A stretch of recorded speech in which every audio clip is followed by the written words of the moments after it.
Okay. Madam Chair, would you like me to take roll call? Yes, I will call the transportation policy meeting to order and ask Melissa to call the roll. Thank you, Madam Chair. I'll call your name. Please indicate if you're present. Be sure to unmute before responding. Councilmember Scott Anderson. Rock Arnett. I am present. Thank you. Mayor Barney. Yes, Mayor I'm Barney? here. I'm here. Thank you. Thank you. Dave Barry. Here. Thank you. Councilmember Binsbacher. Present. Thank you. Jen Daniels. Here. Thank you. Doug DeCluson. Here. Thank you. Mayor Giles. Present. Thank you. Mayor Hall. I'm here. Thank you. Mayor Hartkey. Charles Hugh Mantle. Vice President Leonard. Mayor Lord. Present. Thank you. Mayor Price. Here. Thank you. Mark Reardon. Here. Thank you. Supervisor Sellers. Here. Thank you. Mayor Wires. Good morning, I'm here. Good morning. Thank you. Mayor Weiss. Here. Thank you. Mayor Woods. Here. Thank you. And our chair is present. Is there anyone that I missed? Thank you. A quorum is present.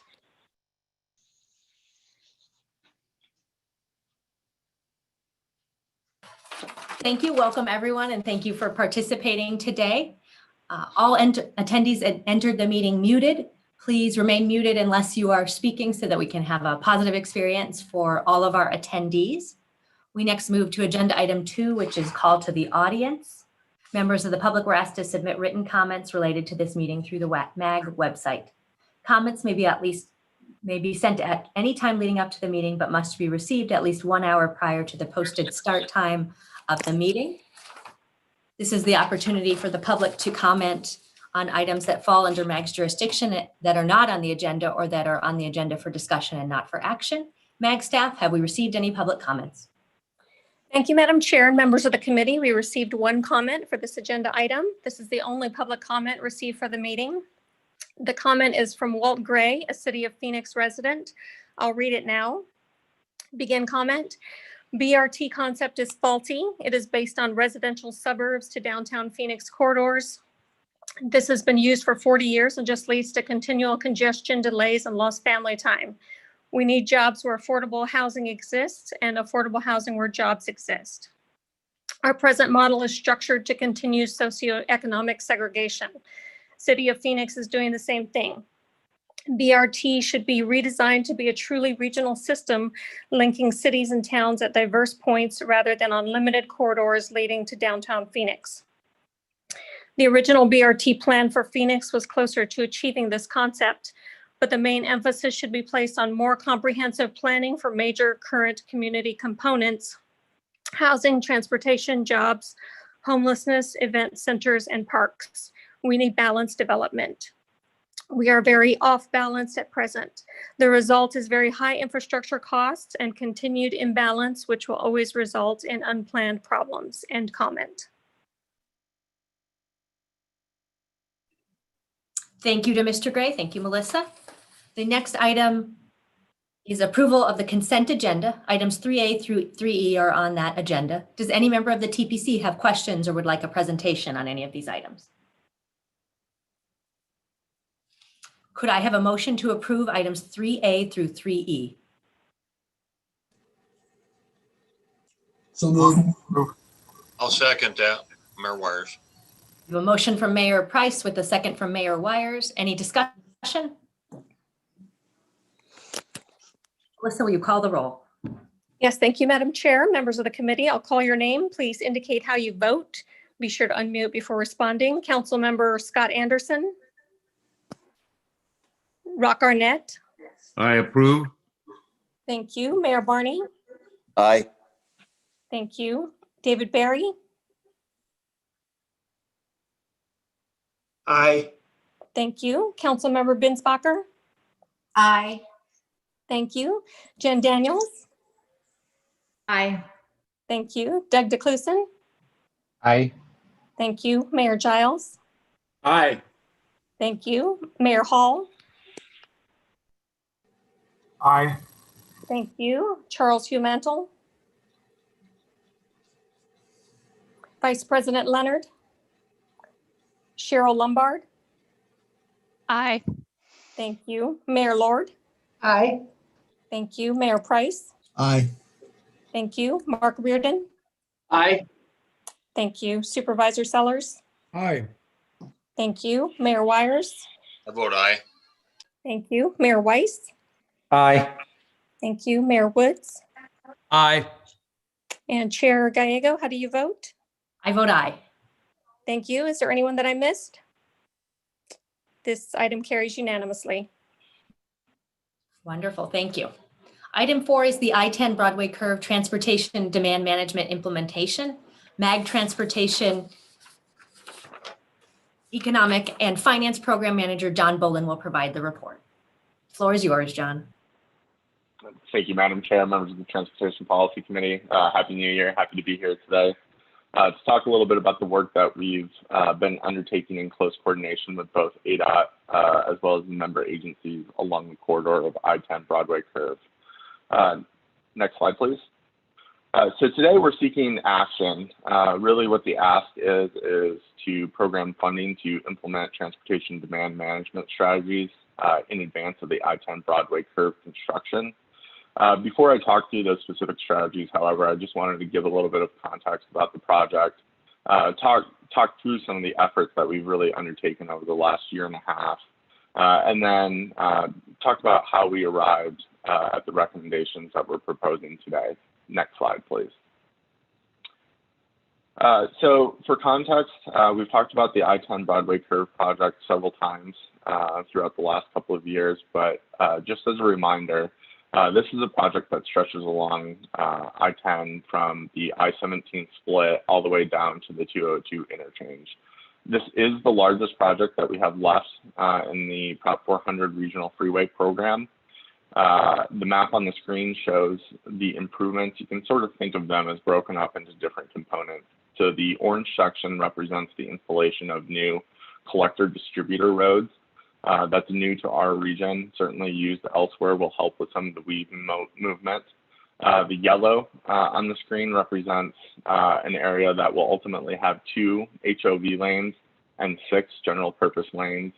The teal represents improvements to the interchanges at both 143 and US 60. And then finally, the purple, what we're proposing is a restripe to go from 3 general purpose lanes and 1 HOV lane to 4 general purpose lanes and 1 HOV lane. So where we're at in time, pleased to announce that ADOT has awarded a contract to the selected development team on January 5th. We do anticipate that construction will start late this summer, early next fall, so that's rapidly approaching us. The development team as well as ADOT have already initiated final design efforts, working very quickly. And then one of the key components or key reminders is that I-10 mainline closures are not allowed during the weekday. And so what we will see is some nighttime closures, some weekend closures, with certain restrictions for high activity events, as well as during the holidays. Next slide, please. And then just a reminder about why we're doing this project. So while today's presentation will largely focus on the construction of this project, it's important to note why we're actually proceeding through with this. So from a regional perspective, this will be a very important, very significant, and very beneficial project. As our region matures, we're growing out of where we were under Prop 300 and most of Prop 400, which is building additional capacity, quick commute times, minimal rush hour. And so we're maturing as a region. And so with this project, we're adding additional lanes, but really what we're also doing is optimizing the system. We're trying to reduce weaving movements. We're trying to get as many cars as possible through a highly traveled corridor of the system. So looking at this segment, once the project is done in 2025, what we'll see is that rush hour speeds will actually be 27% faster than where they would be without it. So What that means is that people will have more time to do what they need to do, more time at home with their families, less time sitting in traffic. So certainly beneficial from that perspective. Over the last year, we've also done an economic assessment of the project to figure out the impact. So again, very meaningful, very important project. Between now and 2050, estimated about $2.9 billion in benefits to our region. It'll create 1,400 construction jobs. And then once construction is done, we estimate that there will be 250 permanent positions created, both from the additional funding that flows through the region, as well as improved efficiency, easier travel, increased business competitiveness. So we do have project flyers, both on the project benefits as well as the economic benefits. Those of you that are interested, we're more than happy to share that. Next slide, please. So focusing again on the construction, which is really why we're here today. So our current efforts started back in August of 2019. And with that, we held what we call a risk workshop. So that was in partnership with ADOT, included attendees from Federal Highway Administration, as well as MAG and member agencies. And through that risk workshop, of course, we identified those items that we traditionally find on large construction projects. Cost risk, are material pricing going to go up? Is labor pricing going to go up?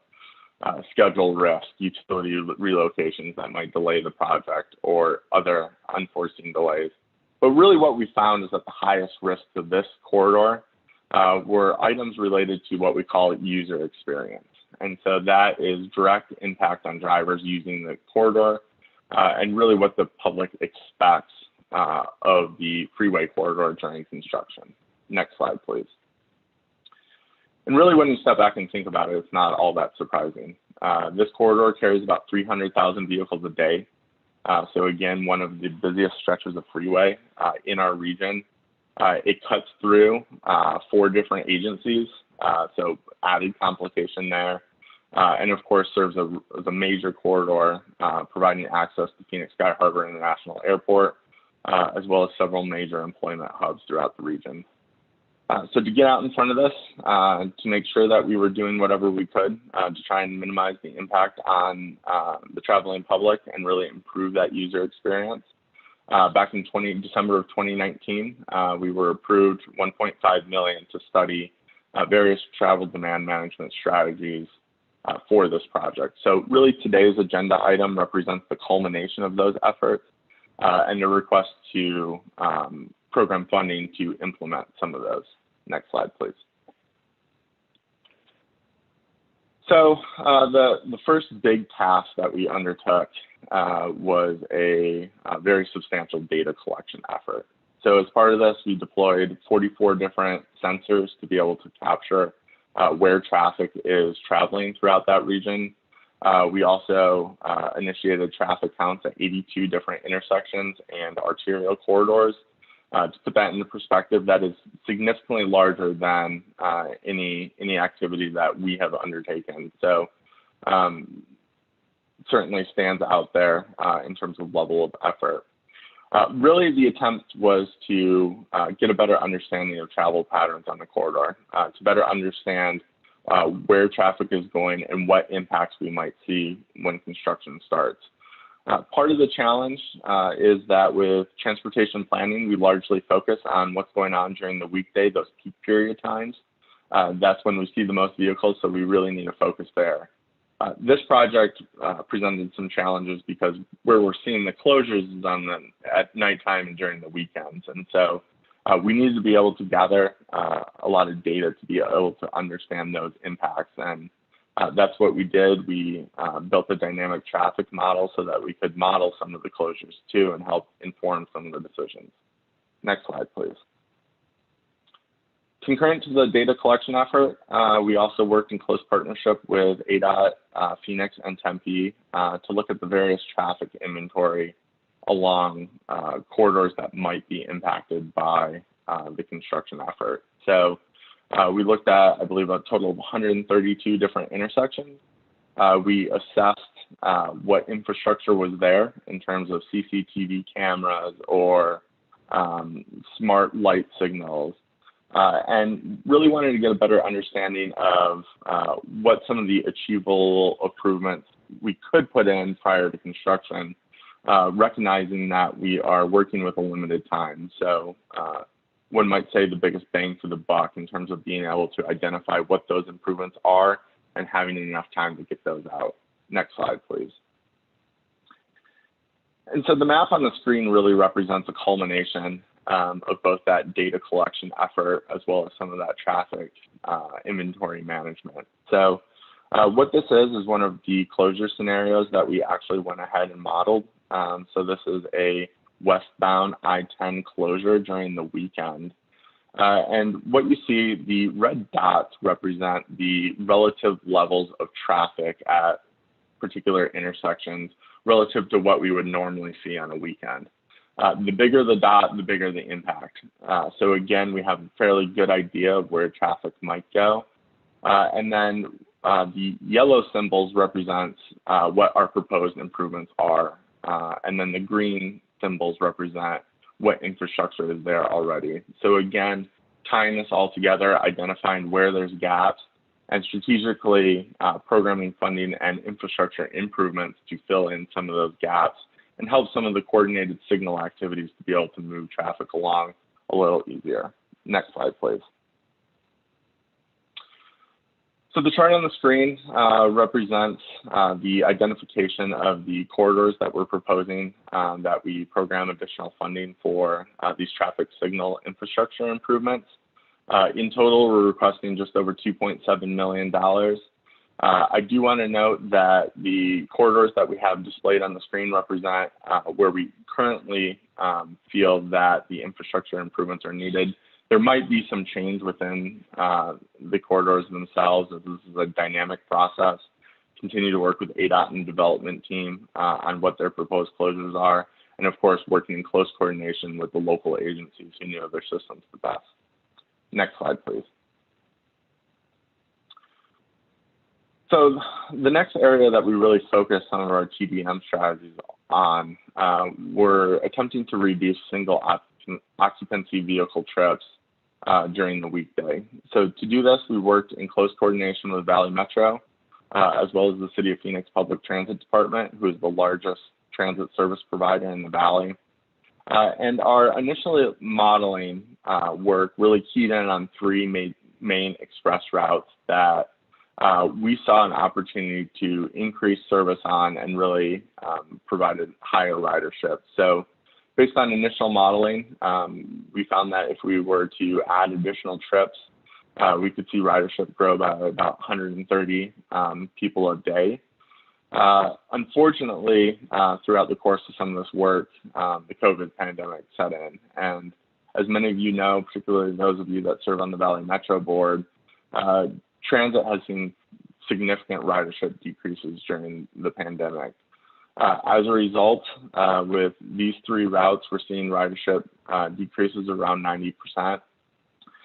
So right now, we're not proposing that we add any additional funding to increase transit service.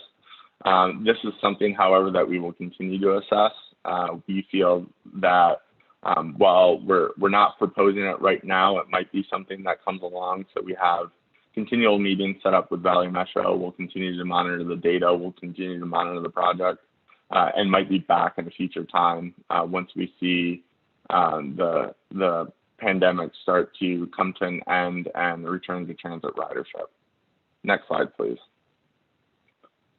We also worked closely with Valley Metro looking at their commute solutions program. So this is their regional rideshare and telecommuting program.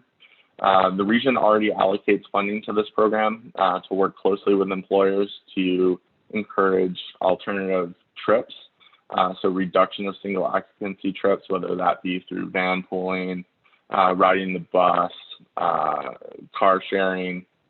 And really, we felt like this was a good opportunity to leverage existing infrastructure to bolster it within the corridor and work directly with employers. So Valley Metro, through this program, already has established contacts. So we already have a system set up to tap into. So what we're proposing is that we add additional resources to bolster that program with a specific focus towards this project. So again, working directly with employers, figuring out what we can do to encourage alternative work schedules or working from home, things of that nature. So as part of this request, we are proposing $400,000 for this. Next slide, please. And then the last element that we really looked at, and the one that I would argue is probably the most important, which is the communication strategy. So from the onset, given the complexity of this project, again, it's a corridor that traverses 4 different agencies, major impacts to Sky Harbor. We knew we needed a coordinated communication effort. So last spring, ADOT held a 5-day strategic communication plan workshop. We had more than 70 attendees. They spanned all the different agencies, Federal Highway Administration. We had representatives from the airport there. And the goal was to come up with a comprehensive communication strategy. And really the goal of the plan was to build and maintain positive sentiment about the project. It's important that we got out in front early and informed the public that it was coming. And we really wanted to talk about the long-term benefits of the project. Moreover, the last goal of the plan was really to address and support key points in the timeline, such as before the construction actually starts, right when the construction is wrapping up, and then other key timelines such as the Prop 400 extension election, as well as time for which we anticipate that there will be an unusually large amount of inconvenience. One of the big recommendations out of that strategic communication plan was a very robust paid media strategy. We knew coming into it that this would be a really critical component of the project. This is our mechanism for which to get out and get the message out that the project is coming. Next slide, please. So what you can see on the screen is the different elements to that paid media plan. Most of the funding would be put in the first year advertising. So again, getting out in front, informing the public, informing employers that the project is coming, with additional funding throughout the duration of the project. Again, it would ebb and flow as needed. It would be a combination of billboards, print advertisements, digital advertisements is one of the really big components of the strategy. The ADOT and their consulting firm has the ability to what's called geofence or capture those that travel through the corridor so that we can send out targeted advertisements and let people know that the project is coming. And of course, as part of this effort, there's a number of key statistics, and really it'll be a lot like a business communication strategy where it can be tailored and adjusted as needed as the data comes in. Next slide, please. So in total, we're requesting just over $6.5 million. We're viewing this as these are the parameters of the strategy, but we understand the importance to be flexible. We understand that there will be a need to continue to evaluate the project, continue to change as needed, and of course, with a really big emphasis on communication and outreach. So in total, it's $6.5 million. However, to put that into perspective, this represents just under 1% of the total project budget. The total project is currently coming in at about $740 million. Next slide, please. So, Madam Chair, we are requesting action today, and I would be happy to answer any questions. Thank you. Thank you, John. Mayor Woods. Thank you so much, Mayor Gallego. First of all, just want to thank MAG staff for the continued communication with our city staff with this process, and just look forward to the ongoing assessments and adjustments that will be made to the traffic operations tools, just to make sure we can continue to manage congestion and, of course, the evaluation of pavement quality. And I also really appreciate that the presentation included references to the flexibility in terms of identifying tools, corridors, and transit efforts. This is going to be really vitally important as we consider what the impacts from COVID are going to be now and in the future.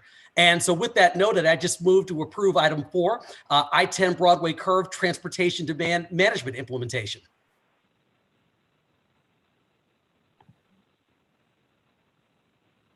Madam Chair, this is Ken Weisfeld, second.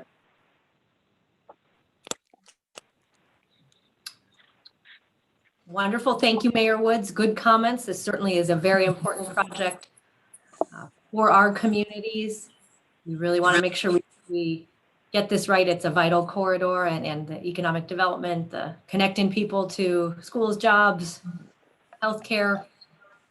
Our airport are incredibly important. It's certainly a priority for my office that all of the people in the corridor understand what is happening and get that communication. And that we work closely with the airport. Although we are focused on weekdays, I do want to remind folks that Sunday is a very busy day at Sky Harbor, and that we want people to know what to expect and be able to plan ahead. I serve on the Valley Metro Board and would also say that I do expect people to use transit at a much higher rate later in the year and during the construction time. So it is important to me that we have flexibility to add money to transit if those are solutions that people are using. I think it will be very attractive for folks to let someone else do the driving through that particular corridor.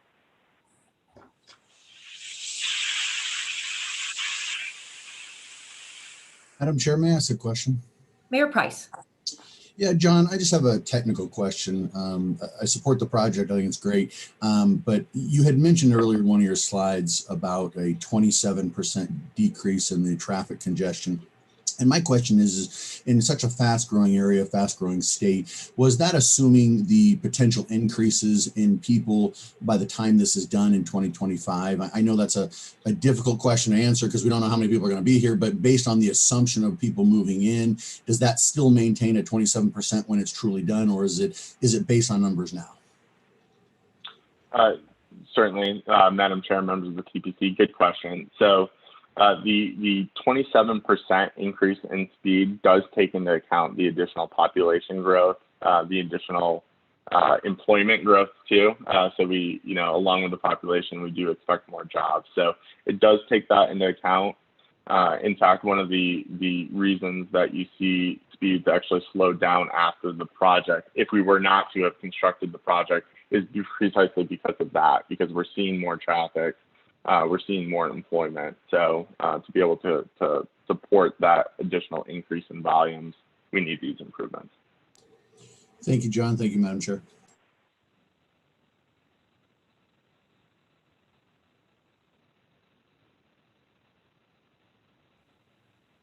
Any additional comments? Melissa, will you call the roll? Yes, thank you, Madam Chair. Members of the committee, I'll call your name. Please indicate how you vote. Be sure to unmute before responding. Rock Arnett. I approve.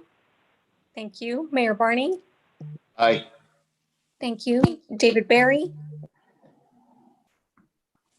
Aye. Thank you. Councilmember Binsbacher. Aye. Thank you. Jen Daniels.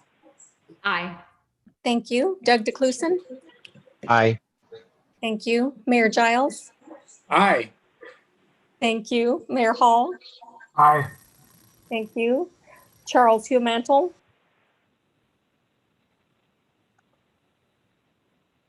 Cheryl Lombard. Mayor Lord. Aye. Thank you. Mayor Price. Aye. Thank you. Mark Reardon. Aye. Thank you. Supervisor Sellers. Aye. Thank you. Mayor Wires. Aye. Thank you. Mayor Weiss. Aye. Thank you. Mayor Woods. Aye. Chair Gallego, how do you vote? Aye. Thank you. Is there anyone that I missed or didn't hear earlier? Okay, agenda item 4 carries unanimously. Thank you. Item 5 is a legislative update. MAG Policy and Government Relations Director Nathan Pryor will provide a report. Thank you, Madam Chair, members of the Transportation Policy Committee. Today, I'm going to focus our conversation on federal legislative issues and then turn to state issues. Next slide, please. On the federal side, recently we saw the Coronavirus Response and Relief Supplemental Appropriations Act approved. Some of the provisions therein were included were transit funding and highway funding. So noting nationally $14 billion for transit in the Phoenix Mesa urbanized area, that means $86.26 million. We are working on distribution programming of those funds via established formula, so everyone wins in that effort. The highway funding, we continue to track this, seeing $10 billion nationally. We're estimating $182 million to Arizona. Those more specific allocations are still pending. I think we are anticipating receiving those near the end of next week. So more to come on that. Next slide, please. Other issues that we continue to track on the federal front, we are under a continuance of our surface transportation legislation. So that is due to expire later this year in the September-October timeframe. We continue conversations with our national association. We're also working to reach out to our peer metropolitan planning organizations in the Intermountain West. We have a lot of commonalities, of course, with Intermountain West MPOs as fast-growing states. And that's an issue I want to highlight today regarding Arizona getting our fair share of federal funding. Next slide, please. So federal funding formulas get complicated very quickly. But for this conversation, I'll boil it down to say that part of the federal funding is formulas related to population. This map here shows 2000 to 2015, and we will update this when we get the 2020 census numbers. The story remains the same. This map is showing that all states are growing in some manner, except for Michigan seen here. In the next slide. And while all states are growing, some are growing faster than others. So here we see a change of population rank, where Arizona growing faster than others, a story we're all familiar with.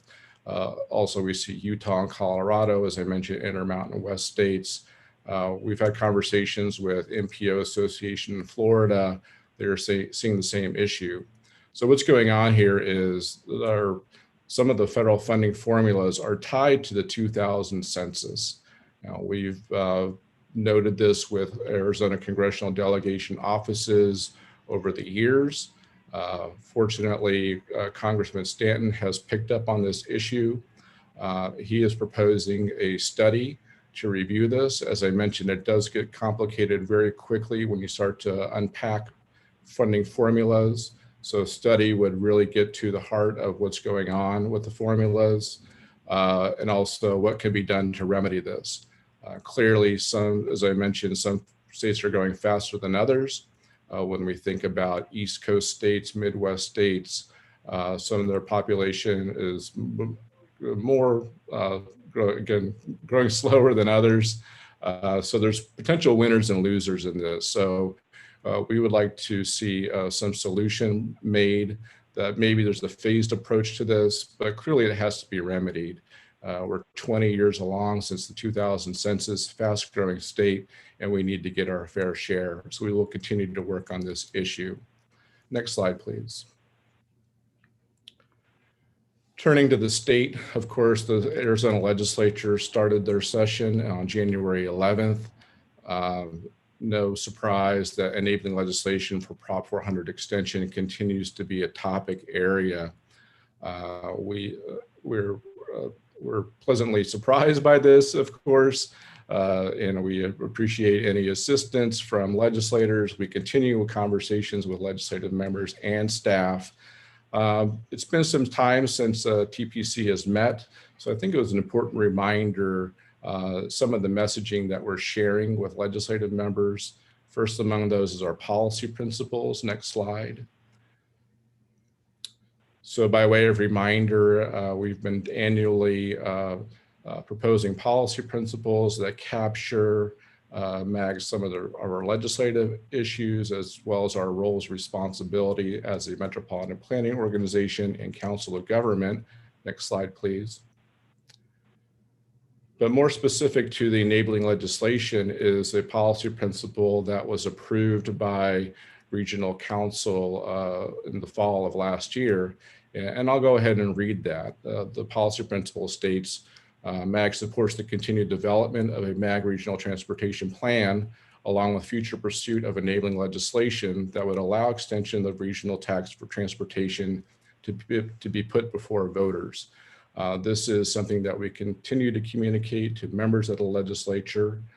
Next slide, please. But in addition to that, that last bullet point there, we're also noting that our plan development process is ongoing.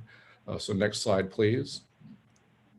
You've all seen this before in terms of the development of the plan. We've collected your projects in that full needs catalog, and then the evaluation is ongoing. We're moving into that step 4 phase right now with scenario planning and trade-off analysis. Next slide, please. And here's another look at our timeline going forward. So really emphasizing that April to May timeframe with scenarios and trade-off analysis. You know, the understanding the trade-offs in the next regional transportation plan are going to be critically important, of course, to the member agencies and region. Part of this effort too is we will be surveying the voters to get their take on our needs as a region related to transportation. So look for that as well. And looking to formalize plan development in the summer months. So beyond that, our stated policy principle is really emphasizing having a legislative position ready for the 22 session. With that said, however, we know that legislative members continue to push. Like I said, there's a lot of interest in this topic area. So we've noted that if the legislature wants to run a bill this year, that Maricopa County is the only county in the state that does not have the authority to call a ballot up to 1 cent for transportation.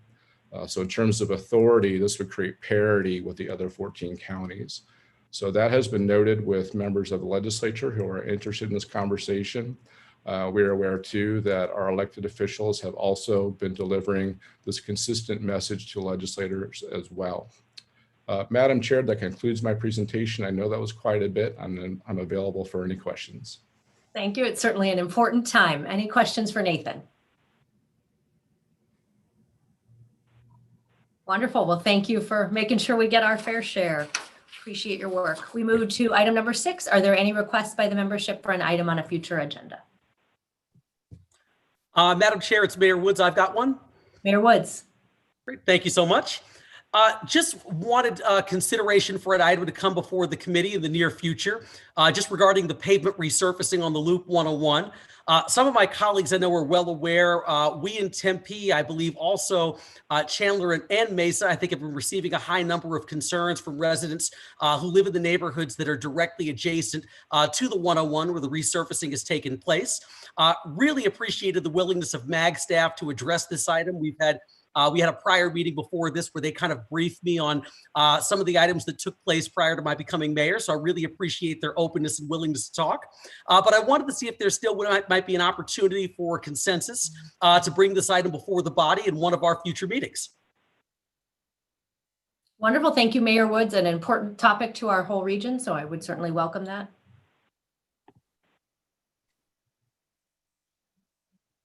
All right. Well, thank you. Are there any comments or announcements from the membership? With that, the business is concluded and meeting is adjourned. Thank you so much. Be safe. Thank you all.